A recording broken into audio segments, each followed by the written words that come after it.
এক গ্রামে থাকতেন রফিক নামে এক পরিশ্রমী কৃষক।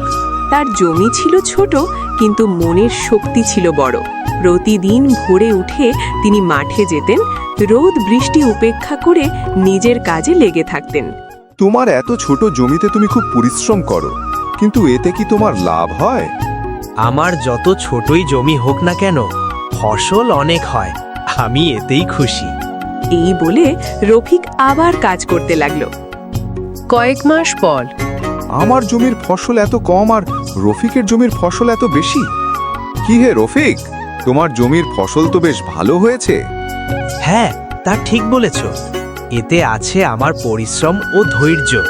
দাঁড়া রে বেটা, তোর পরিশ্রম মাটিতে মেশাছি। এই বলে ধনী কৃষক বাড়ি পথে রওনা দেয়। কি হলো বাবু, তুমি আমাদের ডাকলে যে? শোন, আজ রাতে তোদের দুইজনকে একটা কাজ করতে হবে। কি কাজ বাবু? তোদের রফিকের ফসলে আগুন ধরিয়ে দিতে হবে। কাজটি করতে পারলে অনেক টাকা দেব। হ্যাঁ বাবু, কাজ হয়ে যাবে। আজ রাতেই কিন্তু তোদের কাজটা করতে হবে, মনে রাখিস। ধনী কৃষক কোথায়, তারা দুইজন রফিকের ফসলে আগুন ধরিয়ে দেয়। ও বাবু, বাবু। বল, কাজ হয়েছে? হ্যাঁ বাবু। এই নে তোদের টাকা, যাই গিয়ে দেখি কেমন কাজ করেছে।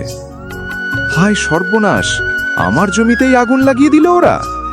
নৈতিক শিক্ষা: অন্যের সাফল্যে হিংসা করলে নিজেরই সর্বনাশ ডেকে আনে।